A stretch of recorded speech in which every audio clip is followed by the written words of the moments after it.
you shall begin to see what the Lord has in store for you. God preserves faithful people. If you do this, your life will turn around. When God blesses you, the world will begin to be mesmerized by what the Lord is doing in your life. Father, I pray, release the grace of being faithful in this commission.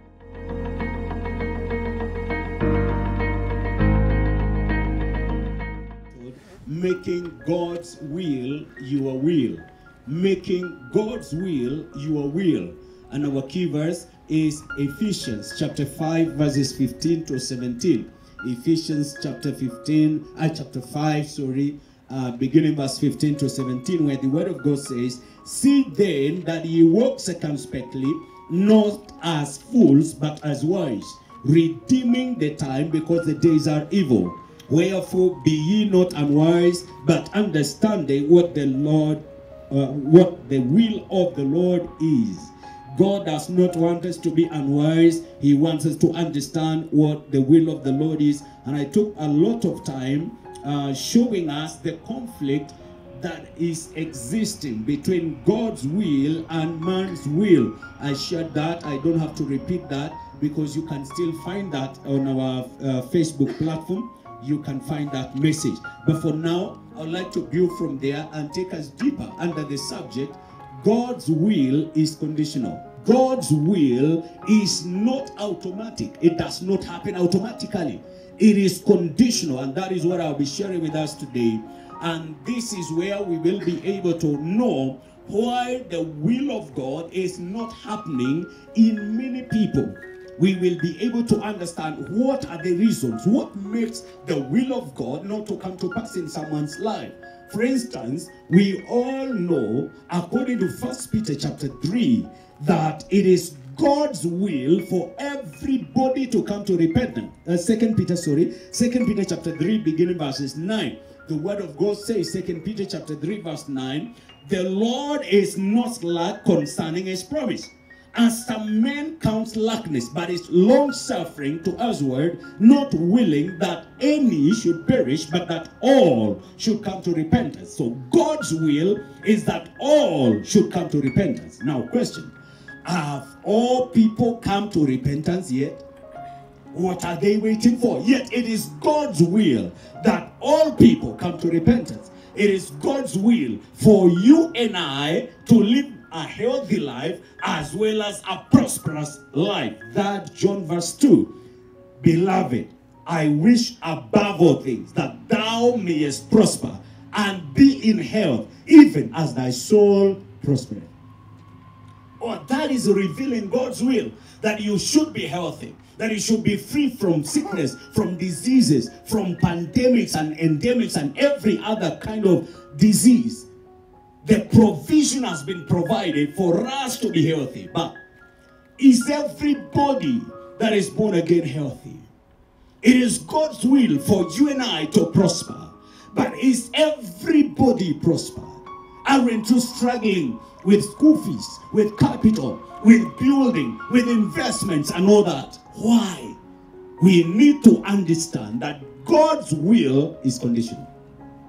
God's will is conditional. So you cannot just sit down and say, if it is the Lord's will, it will come to pass. It will never come to pass, because it is conditional. All of God's will is conditional. I'll be showing us much later about the categories of will, or of the categories of God's will. We have what we call thelema, bolema, and the moral will. We shall come to look at that much later. But for now, I need you to know that God's will is conditional.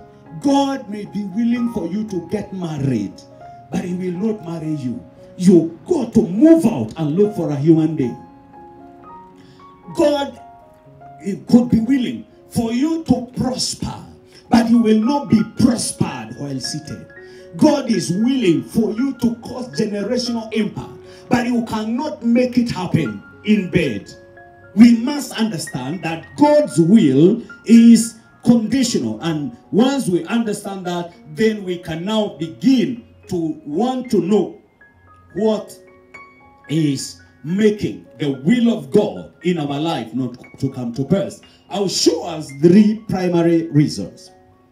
three primary reasons why the will of God may not be happening or may not happen in your life. And I'd like you to notice that not everything that is happening around you is God's will. Not everything you are going through is God's will. You could be having things that are happening around you because of your will, because of Satan's will, because of the will of the territory where you belong, and not God's will. And that is why it's very, very important. One of the prayers that I have is that I be found in the center of God's will. That is where I want to be. In the center of his desire. I want to be in the place where everything is in harmony with his purpose for my life, because that is the place I can never lose. That is the place the enemy cannot exert over me. That is the place everything will just be working so easily with ease, and any battle that comes there, I will always emerge a winner without any injury. That is in the center of God's will. Brethren, I pray that you will also have such kind of a prayer. Now, there are three reasons, and I want to show us using Hebrews chapter 10 and verse 36. Hebrews 10 and verse 36. The word of God says, Hebrews 10:36, for ye have need of patience, that after ye have done the will of God, ye might receive the promise. Ye need patience, that after ye have done the will of God, ye might receive the promise. Now, there are two key things that are revealed there, which reveal the first two reasons. The first reason is God's will is a two-part deal. God's will is a two-part deal. That is, you have a role in his will, and he has his own role. He has a part, you have a part. For God's part to take effect, you have first of all to play your role in your part. If you do not play your role, or if you do not fulfill your part, then God's will not happen. For example, the story about Abraham in Genesis chapter 12, beginning verses 1 and 2, we know the story that God tells Abraham, come out from your people, come out from your family, leave your friends and everything, go to a land that I will show you. That is verse 1. Verse 2, God reveals his part. And I will bless you, and I will make your name great. That is, if you do your part, I will do my part. Are you understanding, brethren? God's will is conditional. So, Abraham's choice to obey would mean whether God's will would happen in his life or not. And many of us, God's will for us is not happening because we have not played our role in our part. Abraham was told, just obey. If you obey, I'll make you great. If you obey, I will make you a father of many nations. If you obey, Sarah will not be barren. If you obey, if you relocate, I'll bless you. Now, if he refused, he said, God, you are God, you have all the power. You can bless me right here. God would still not bless him because he had a reason why he needed him to relocate. So you need to know God's will concerning your marriage, concerning your career, concerning all that you do in ministry or industry. I want you to know it is a two-part deal. And before you begin to complain before God that he's not answering your prayer, that he doesn't care, that he does not fulfill his promise, check out, have you done your part? Have you done your part? Before you say there is no power of God in the altar, check out, have you done your part? Because God is faithful. God is faithful. He who called you and me is faithful, who also will do it. He will do it. He will confirm what he has told you because he cannot deny himself. He's too faithful to fail. So if there is any failure that you are seeing in your life, the first question that you should ask yourself is, what is it that I've not done? What is it that I'm not doing? God's will is conditional. So once Abraham relocated, before the end of chapter 12, of the same chapter that God told him to relocate, we see the Bible says, and Abraham became very rich in cattle, in servants, and so forth. Because he obeyed. So our struggle is a choice. Our struggles, our limitations that we have is because of the choices that we have made. So brethren, stop complaining about God's will not happening in your life. Begin to deal with yourself. Deal with your part. Play your role. And once you play your role, I can assure you by God that he cannot fail. He will truly fulfill what he has said. We know the story of the children of Israel. God had told them, while in the burning bush, he appeared to Moses. He told Moses, look, I've seen the trouble of Israel. I've seen their affliction. I've seen their tortures. I've seen their suffering. I've come to deliver them. And I want you to go. I want you to deliver them out there. Tell them, I will take them to a large and a good land of the Canaanites, the Hivites, the Perizzites, the Girgashites, and so forth. That was what God told them. So Moses goes there, tells them, hey, this is God's will for you, that you should no longer be slaves, but you should have your own land. So for you to go there, Moses told them, just believe God, believe this God. And he introduced that God. He said, the I am that I am is the one who has sent me. So you got to believe that the I am that I am is the one who is going to do that. But you know the story. They had not even gone far enough before they started doubting God. As soon as they got to the Red Sea, they asked Moses, were there no grapes in Egypt that you chose to brought us here? Then you know the miracle happened. And as soon as they crossed over, they started praising God. They praised God. But once they sat down, they started saying, where is water? Where is food? They kept on complaining and doubting this God. And many times by chapter 32 of Exodus, you know, they already built for themselves an idol. And they said, this idol is the one that took us out from Egypt. We don't want your God. They kept on doubting God. And by Numbers chapter 14, God swore. He said, these people, how long will this evil congregation continue not believing me in spite of the signs that I've done among themselves? So God said in Numbers 14, God swore. He said, although I had said, verse 27 of Numbers 14, 27 to 29, he said, how long shall I bear with this evil congregation or complain against me? I've heard the complaints which the children of Israel make against me. Say to them, as I live, says the Lord, just as you have spoken in my hearing, so will I do to you. The carcasses of you who have complained against me shall fall in this wilderness. All of you who are numbered according to your entire number from 20 years old and above. You see, they have stopped the will of God by unbelief. How many times have you successively stopped God's will? How many? What are the areas in your life that you have successively stopped the will of God? Because, you know, God will not struggle. He struggled with Jacob once. He will not strive with men. That's what the word of God says. He said, I will not strive with men. He told Noah, I will not strive with men any longer. After he said they will live only 120 years. He does not want to live with you struggling for you to follow his direction, struggling with you to hear him, struggling with you to obey simple instruction that he has given you.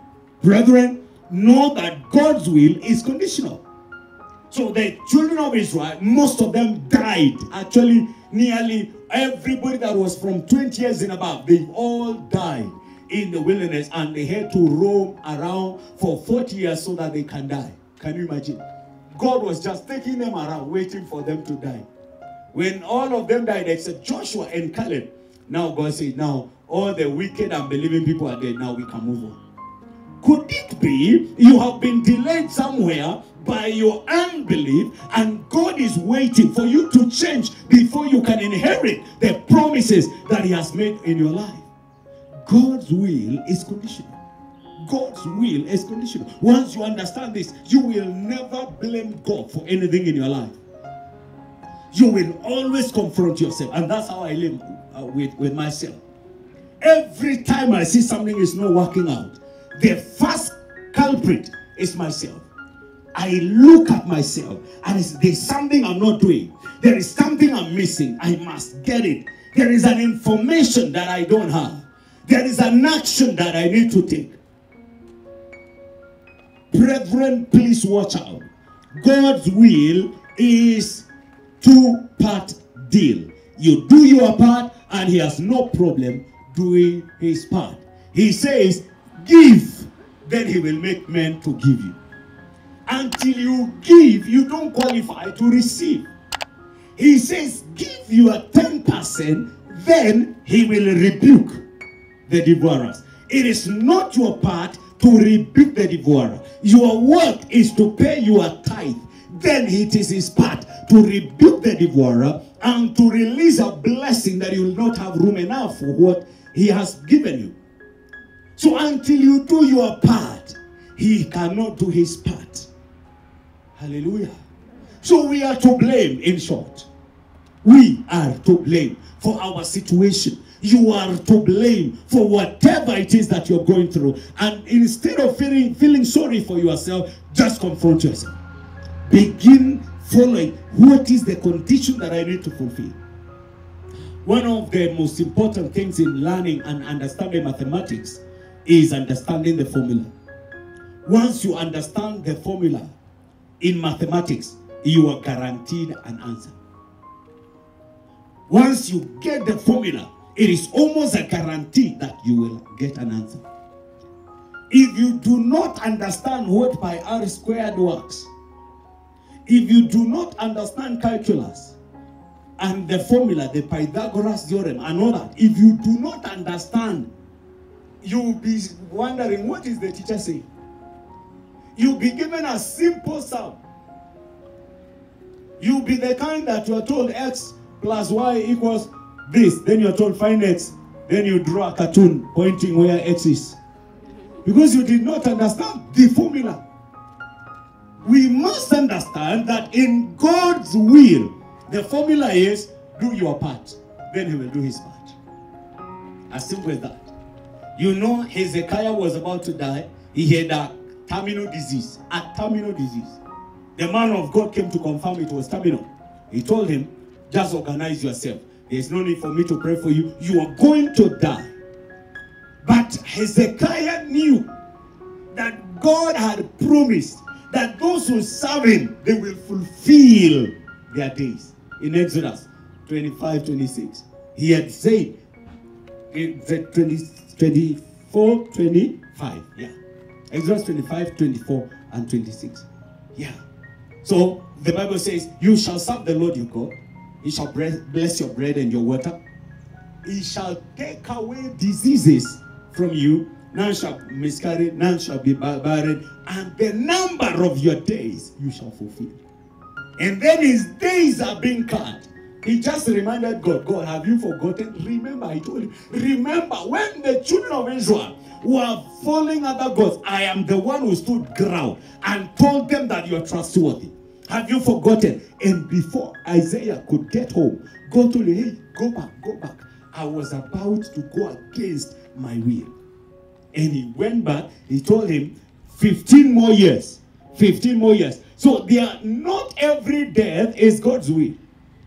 Not everybody who dies has been harvested by God. Believe you me. So we need to understand that God's will is conditional. So until you fulfill the condition attached to the promise that you claim, please do not say God is low. Do not say God does not love you. Do not say God is far. Do not say there is no God. Until you have played your part, don't complain. Hallelujah. So your assignment is to locate what is the condition. For example, I want to be a prospered man. So what are the conditions for prosperity? I must, number one, the very foremost thing, I must be a generous giver.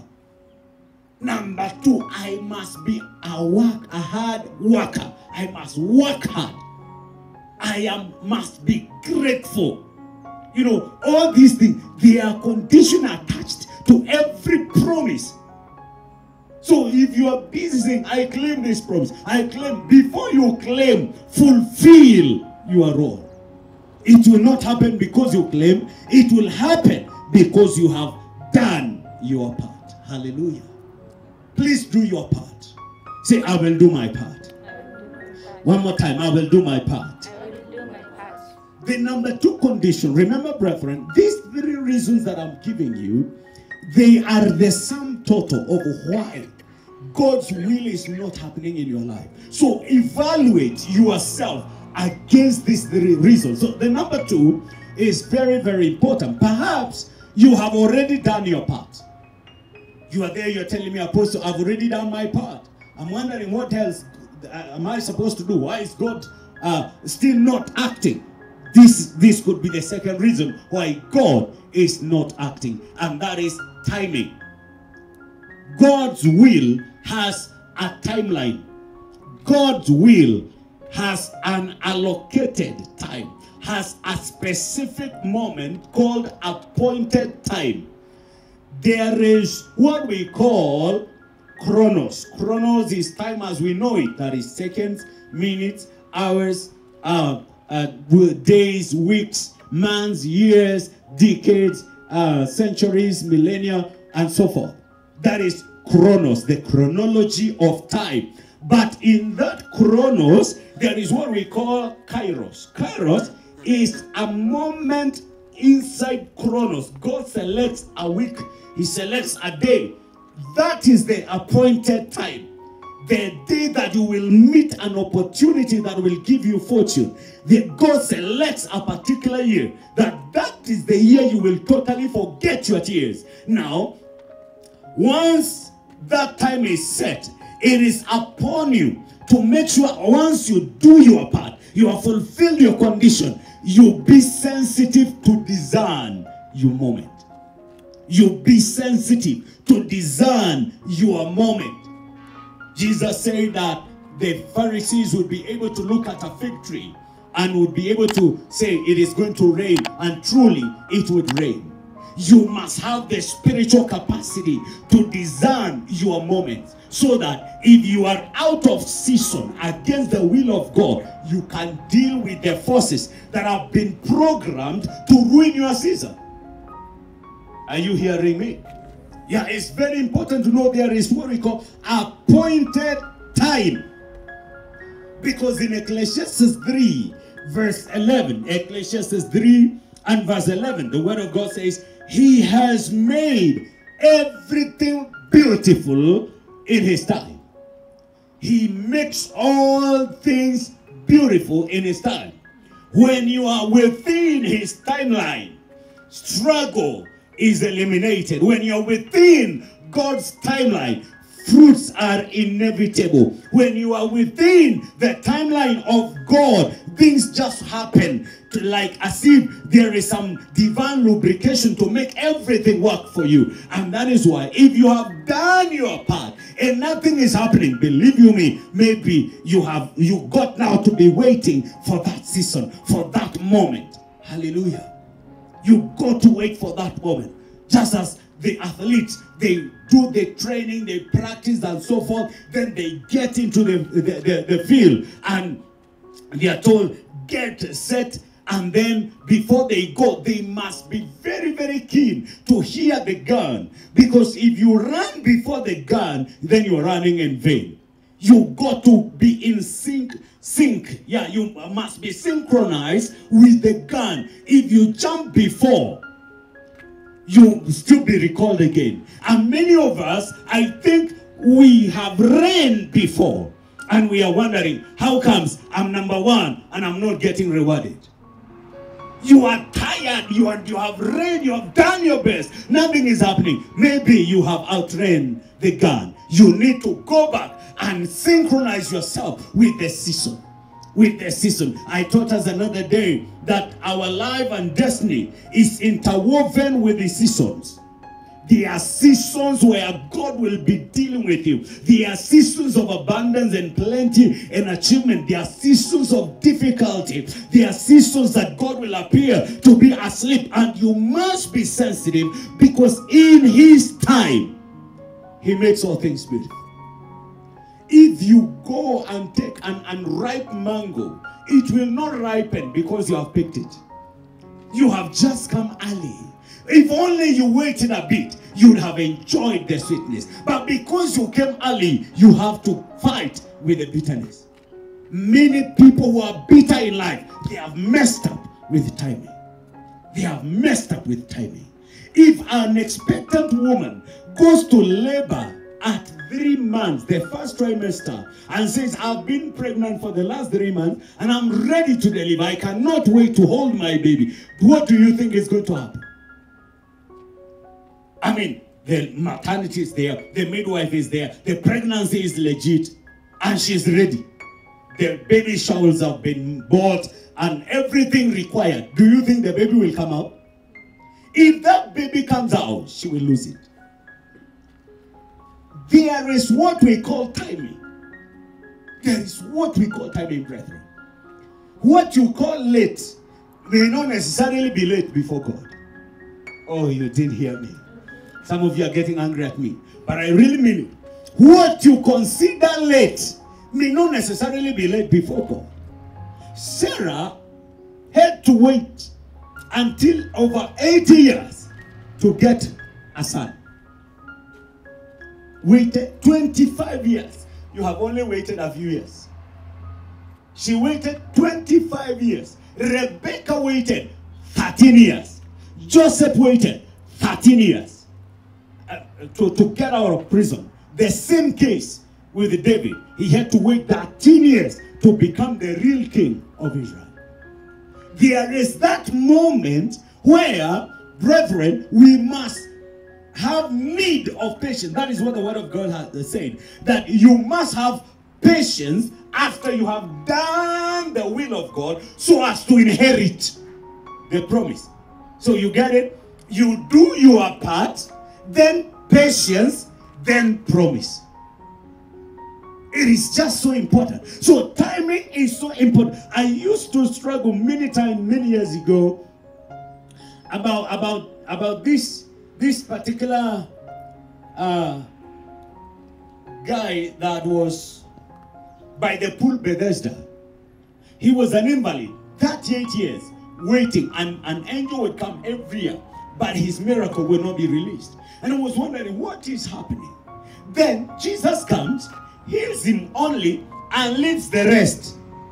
And I kept on wondering, how could he leave the rest? I mean, he had all the power. He could have just spoken wholesale. Every one of you be he. But he chooses to single out one that was ripe. Just one that was ripe for marriage. One that was ripe for his miracle. Are you ripe yet? Are you still struggling with something that you need to stop so that you can ripen? Hallelujah. Because God does, things don't just happen because they're happening. No. God has a very, very good plan. Remember Jeremiah 29:11, he says, for I know the plans. God is a planner. He has a plan. So if you come prematurely, you'll be told, hey, you have come too early. Some of you have gone 10 years before, demanding what you're supposed to have in 10 years. Some of you are demanding what you're supposed to have when you're 60, but you are at 25 and you need it. You'll be frustrated very soon. So before you get to that level of frustration, know there is something called timing. There's something called timing. In Galatians chapter 4, verse 1, Galatians 4 and verse 1 and 2, the Bible says, now I say that the heir, as long as he is a child, differeth nothing from a servant, though he be Lord of all, but is under tutors and governors until the appointed time of the father. That is, until the heir grows, he's not eligible for the inheritance, though the inheritance is in his name. Are you understanding timing? That he qualifies. He qualifies. He is the owner of the inheritance. But the Father has appointed a kairos moment, a pregnant moment, an opportune moment has been prepared when this child will be able to have access to the inheritance. And his condition is grow. Grow. When you grow, you get it. And many of us, we are aging, but we are not growing. We must grow to the capacity required to inherit what the Lord has in store for us. You must grow. You must grow. He said, though he is heir, though he is Lord of all, he must grow. When he gets to that appointed moment of maturity, then he will no longer be under tutors. He will no longer be treated as a slave. He will now be told, you are the master. You are the owner of this. So, brethren, timing is something that is so very important. So that is why it's so important for you to check out, how are you spending your time? Are you growing, or you have become stagnant? Have you become retarded? That is, or stunted in growth. You are no longer growing. You are not, nothing is improving about you. People like Lazarus, he died a very poor person. He was only known to dogs and the owner of the dogs. And when he got to heaven, he went to the richest of them all, Abraham. And Abraham was wondering, how could you be asking for crumbs? Didn't you know God could give you an original meal? Your purpose, your desire was, let this rich man, as he's eating, let his hand shake so that at least there can be droplets. Can you imagine? And he went to the man who would not accept donor funding. What do you think Abraham was telling Lazarus? I'm very sure he was rebuking him. He was telling him, hey man, you must have suffered. For me, I never suffered. I enjoyed myself. I had a private army. Abraham would tell him, I had a private army. I had gold and silver. I had so much. Even before I died, I shared to all my children. None of my children was left without something. I was so rich that kings would not even give me anything. Look at that. So there are things you will live without, not because you don't deserve, but because you have not fulfilled the condition for God's will. And number two, you are messing up with the timing. One of the things that you need to keep praying for yourself is spiritual sensitivity. Spiritual sensitivity to understand, how am I supposed to behave now? Which season am I in? If you know it's the season for warfare, because even that is still a season. The Bible says in 2 Samuel chapter 11 that it was the season for kings to go to battle, and David refused to go to battle. Look what he missed. For missing the season, look what became of him. A terrible spirit of murder and immorality and every manner of bad things was released during that time. He missed the season. Could it be you are suffering a special case of missed season? May God have mercy. Somebody say, God have mercy. God have mercy. Hebrews chapter 5 verses 12. Hebrews chapter 5 verses 12 emphasizes the need to understand timing. The word of God says, for though by this time you ought to be teachers. You need someone to teach you again the first principles of the oracles of God, and you have come to need milk and not solid food. That is, there is a character required for certain portions of God, of God's will, to pass in your life. There is a version of you that you need to acquire, that you need to be, that you need to become. He says, by now, in God's calendar, you are supposed to be teachers. But Apostle Paul emphasizes and says, but now, you did not graduate. You are still struggling with the same behavior. You are still repeating the same mistake. So, he's so frustrated. He said, by now, In God's agenda, you're supposed to be teachers, but you still need to be fed with milk because you have not been growing. You have not been improving. You have not been changing. You've been messing up with the seasons and timings. Brethren, this is my cry for you, that henceforth you shall not miss your seasons in the name of Jesus. Amen. You didn't hear me. I said, this is my prayer for you. From henceforth, you shall not miss your seasons in the name of Jesus. Amen. If this is the season you're supposed to be millionaire, may you not be a boronia in the name of Jesus. Amen. If this is the season that God has intended for you to have multiple testimonies, may you not be suffering a famine of testimonies. Amen. Hallelujah. It is my prayer that today you will live here having synced yourself, synchronized yourself with the will of God. That is the second reason as to why the will of God is not happening to many people. Remember, I'm speaking with us on God's will is conditional. And I'm telling you, it is not happening for 3 reasons. So every time you see God is not doing what you think he should do, confront these 3 things. So the number 3 reason has to do with the destiny usher. The destiny usher. The destiny usher. This is a special agent sent and prepared by God for you.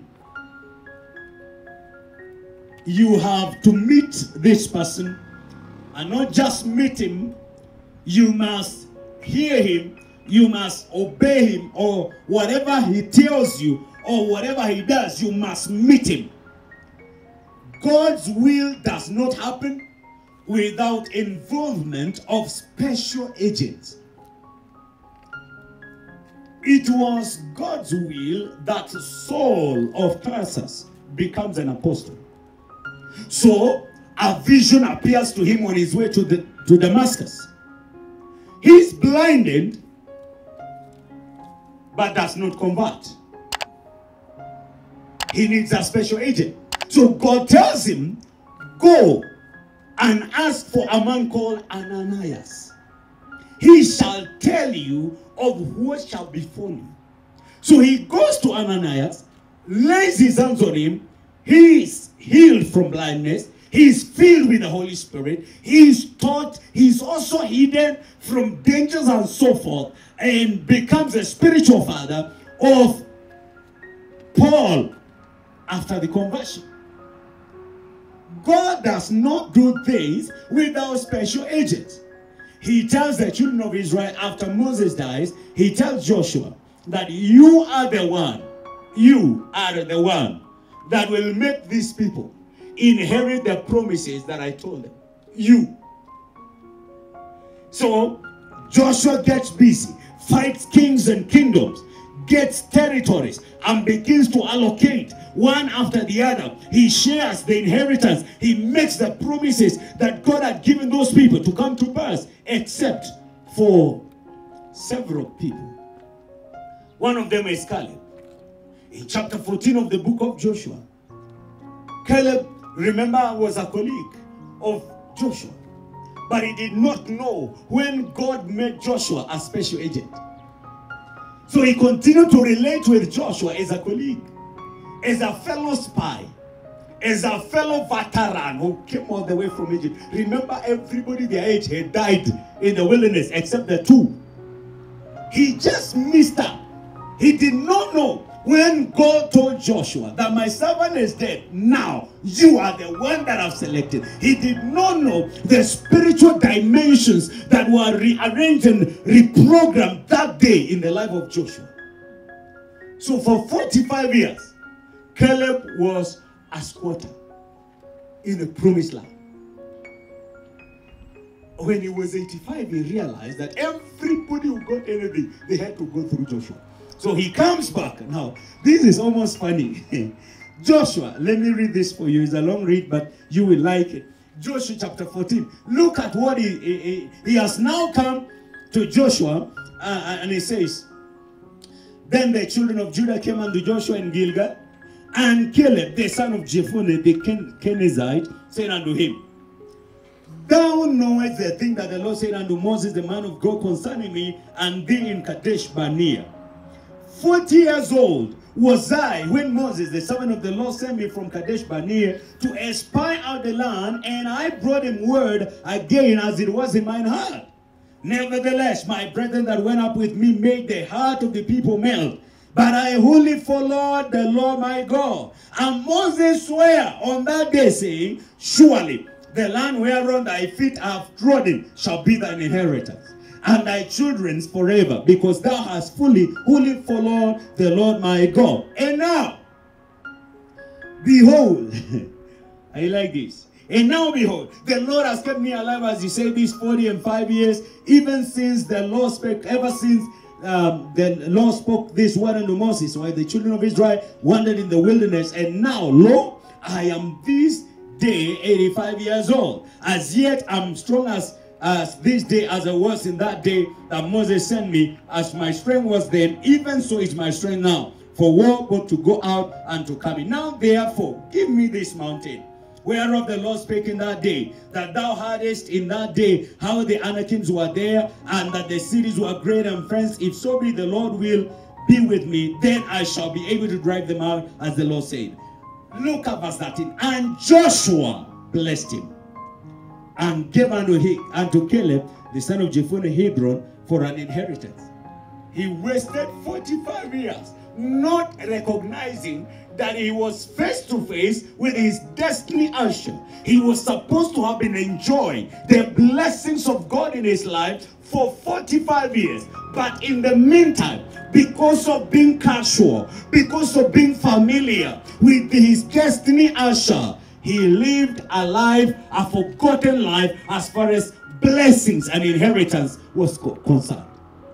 Brethren, I need you to know that God does not do anything without involvement of men. Caleb was selected to possess the land, but he ignored the destiny usher in his life, and he delayed himself and his daughters 45 years.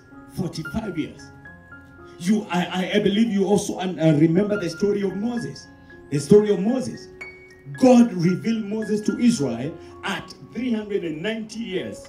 Of the 400 years that God had said that your descendants will be in Egypt for 400 years, Moses appeared 10 years earlier. And when he appeared, he killed one of the Egyptians.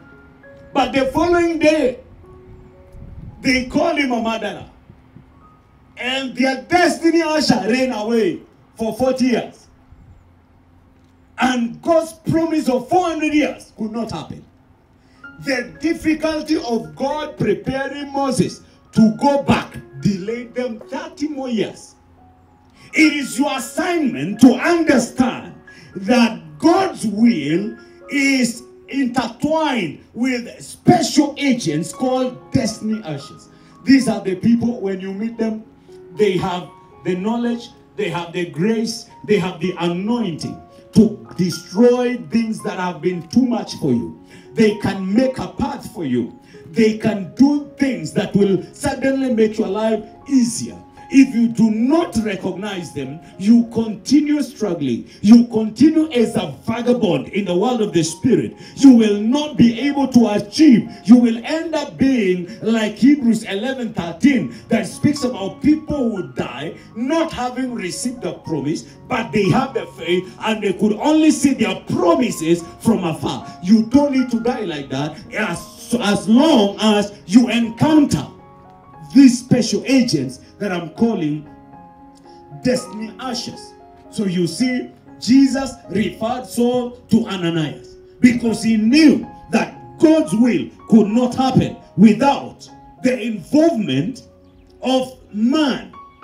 Remember when Jesus himself wanted to be baptized, he begged John not to ignore him. Because John said, I am not worthy. You have a greater destiny. You know one special thing about us men of God? You could be having a greater destiny than myself. Yet God has chosen me that I'm the one who holds the key that will usher you there. And now John is confronted with a similar thing. Jesus is greater than John, and John knows it.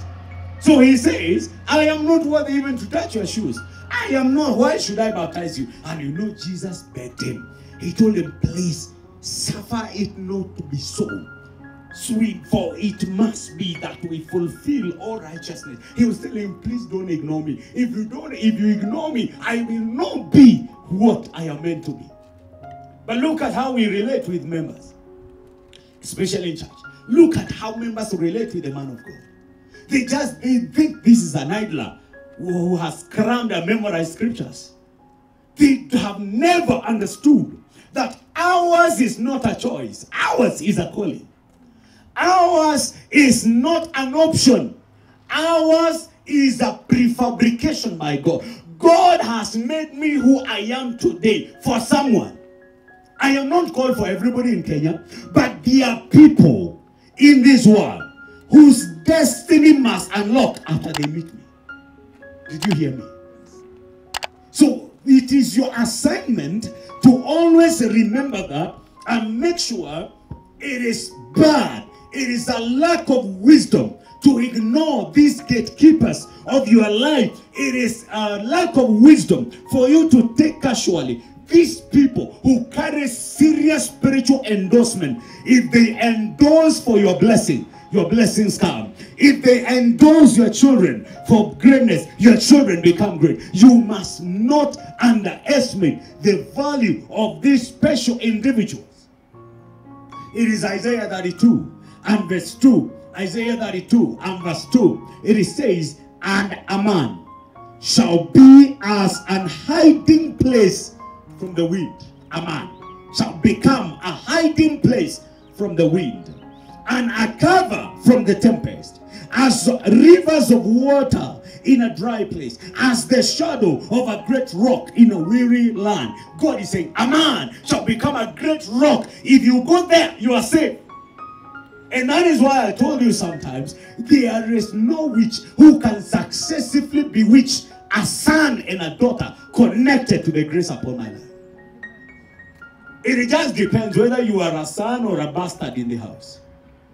It is a choice. It is a choice. It is you. How you relate. How connected are you to the grace upon my life? That is what is dependent. Hallelujah. A man shall become a hiding place. I told you an example of one individual who came. It is no longer with us, but he came sometime. And that time he was with us, he was so committed. So at night, he found that his daughter was very sick. And he prayed a very unique prayer. He prayed this. He said, you power of darkness, why are you attacking my daughter? I send you right now to my spiritual father.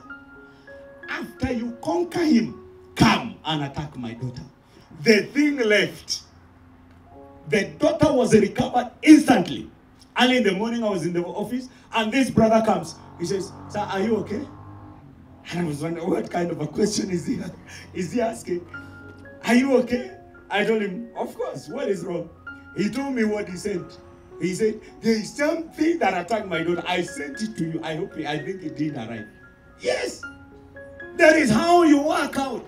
These are spiritual formulas. If you subscribe to them, believe you me, it will always work out well. So it is your responsibility to discover these agents. One of the things, let me tell you where now the problem is. The problem with our life is, or rather it began when God set up a system involving men concerning a destiny. That is where everything got messed. Because God set up a system.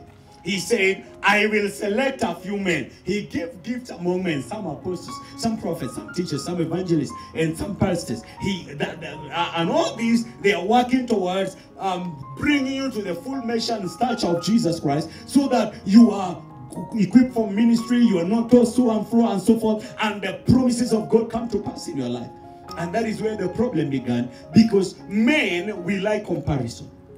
Men have weaknesses. Do you know my weakness could delay your blessing? My weakness, my own. Because I'm a human being. I'm not like an angel that I have just dropped from heaven this morning. No, I eat the same ugali that you eat. But there's something peculiar in my life. And that is where the problem is. So if you are focused on my weakness, you may lose the grace that God deposited in me. If you focus on the fact that I'm not rich and you want to be pastored by a very rich pastor, you miss out your blessing. That is where the complexity of life is. He said in 2 Chronicles 20 verse 20, he said that believe in God, then you will be established. 2 Chronicles 20 verse 20. So you believe in God, he will establish you. Then he says, but if you believe in his prophet, if you believe in the special agent that he has set for you, he says, thou shalt prosper. Now, imagine your prosperity is locked inside someone. That is where the problem is, because I can refuse to unlock. For example, if I was told among us, select 5 people who must be blessed this year, do you think I'll select all of you? What is the criteria that you think I will use? I will check out who has been a blessing to this commission. I said, God, begin with this one. I said, after that one, don't mind that one. That one, he may need to bless him. He will never help the ministry. I'm telling you. You know, I'm very candid when I share scriptures to you, and it is your desire and choice to follow this word. So if I carry your prosperity, because there are people, they cannot tithe 1,000 because 1,000 is too much to give God. They can tithe 50. They are comfortable with that. So if you cannot be faithful in little, who shall entrust you with much? So there are destiny ushers that are involved in making the will of God happen in your life. And these destiny ushers, they can mess up your life. They can completely mess up your life. For example, a very good example, we know about Gehazi. He was both trained by Prophet Elisha to become a prophet, and he was trashed by the same prophet to become a leper. Can you imagine? The same person was making him to be a quadruple anointed prophet, and he made him to have a quadrupled leprosy, transgenerational leprosy. Can you imagine that? Don't take casually the men that God has organized for your life. Don't joke around. They can mess you up. You remember, for example, in 1 Timothy 1 verse 20. 1 Timothy 1 verse 20. We read there and we see that there are some disciples of Apostle Paul that he single-handedly handed over to Satan. The man that was so protective of his sons and daughters, these two he gave to Satan. The Bible says, of whom is Hymenaeus and Alexander, whom I have delivered unto Satan, that they may learn not to blaspheme. Can you try to be a bit graphical? See the man of God taking 2 souls to Satan for discipline. He says, that they may learn not to blaspheme.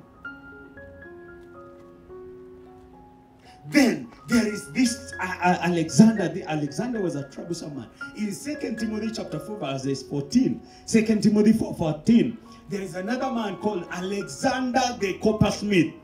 Apostle Paul says, he did me much evil. The Lord reward him according to his works. Can you imagine? These destiny ushers, they can either colorify your life or shamify your life. They can either elevate your life or demote your life. And that's where the problem is. If I don't love you, I don't release. If you hurt me, I hold back. And there's no pretext. And God will not blame me because He's the one who set up the system. Do you know even God needs men to do what He wants? Otherwise, He would be here preaching and jumping around and saying, I'm Jehovah Rapha. You must. But He can't do that. He set up a system that limited Him. An angel appeared in the sitting room of a man called Cornelius in Acts chapter 10. And he told him, you've been giving too much offering. Your prayers have been heard. And they've become a memory. Now, look for a man. I mean, an angel has come. Why can't this angel tell him, look, I serve there. I know how things are. He says there's a special agent called Peter. Look for him. He will tell you what you must do. So please do not forget those 3 reasons. They are very vital in making the will of God come to pass in our life.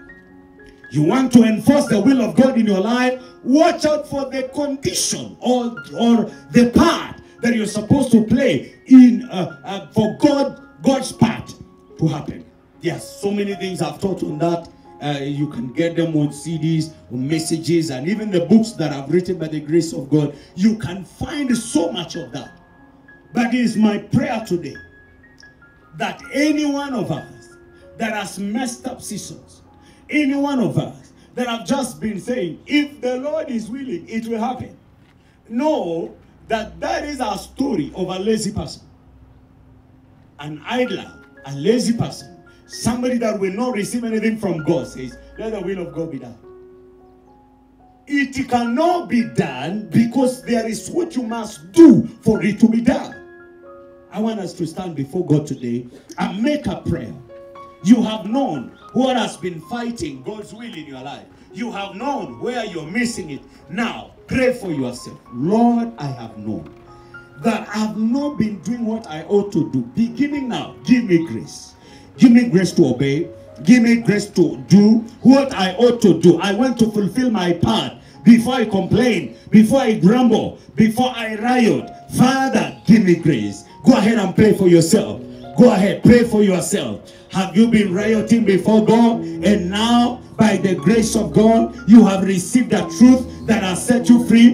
Enjoy that truth. Use that truth to liberate you. Use that truth to set you free in the name of Jesus Christ. There is something you've not been doing. Now you know what you ought to do. Go ahead and pray. Pray for yourself. Lord, grace to do what I ought to do in the name of Jesus. Reveal unto me the step that I ought to take.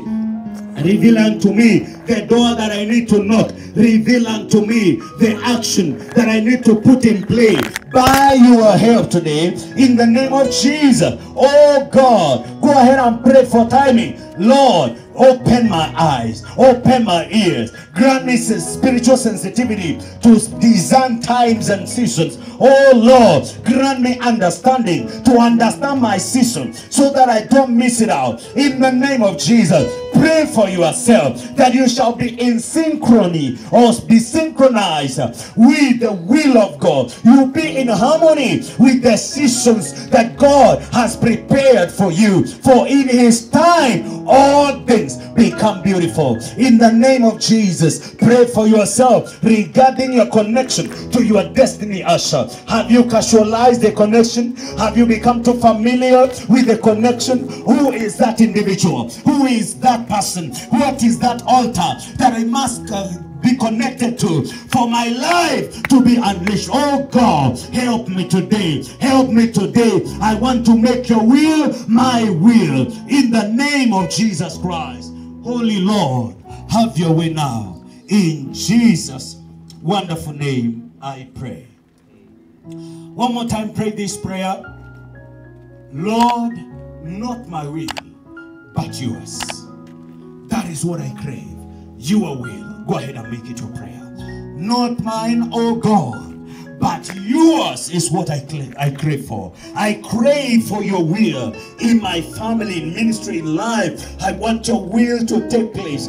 Father, let your will overshadow my own. Let your will come to pass in my life, in everything about me. Oh God, I surrender in the name of Jesus. Oh God, I bless you. I bless you, Lord. I surrender.